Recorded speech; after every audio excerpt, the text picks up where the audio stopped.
ஐயா துணை அகில ஜோதி ஆன்மீக சேனல் நேர்கள் அனைவருக்கும் வணக்கம். சென்ற பதிவினுடைய தொடர்ச்சியை நாம் இப்போது அறிவோம். இதுவரையில் நமது சேனலை சப்ஸ்கிரைப் பண்ணாலும் சப்ஸ்கிரைப் பண்ணி பக்கத்தில் இருக்கக்கூடிய பெல் பட்டனையும் அழுத்திங்கன்னு சொன்னால் நாங்கள் போடக்கூடிய ஒவ்வொரு பதிவுகளும் உங்கள் நோட்டிஃபிகேஷனில் வரும். குரோனியின் 6வது துண்டத்தை பிறவி செய்ய வேண்டும் என்று வேண்டி நின்ற குருமுனிவரை பார்த்து ஈஸ்வர் கூறுவார், மாமுனிவரே, நாராயணர் வர வேண்டுமல்லவா என்றார். நாராயணர் இங்கு வரவேற்கு வாய்ப்பே இல்லை.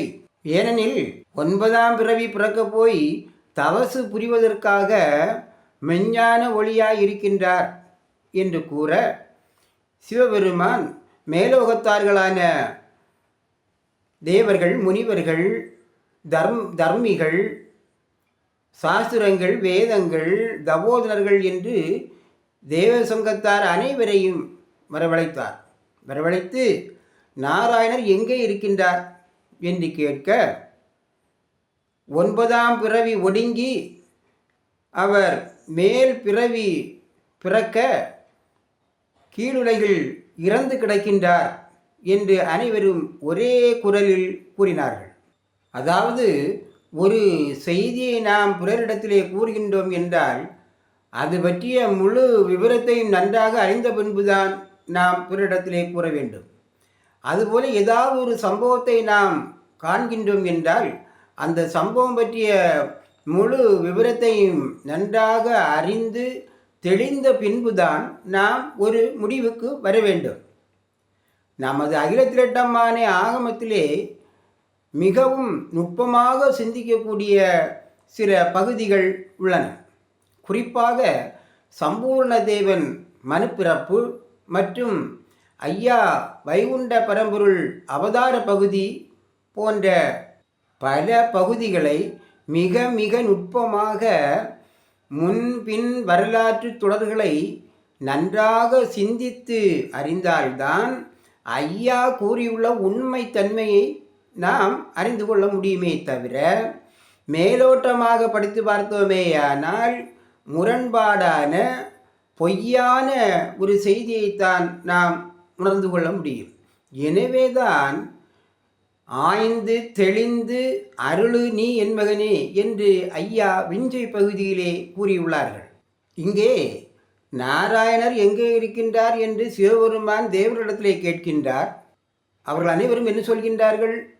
நாராயணர் பூவுலகில் இறந்து கிடக்கின்றார் என்று. பரம்பொருளாகிய இறைவனுக்கு மரணம் ஏது?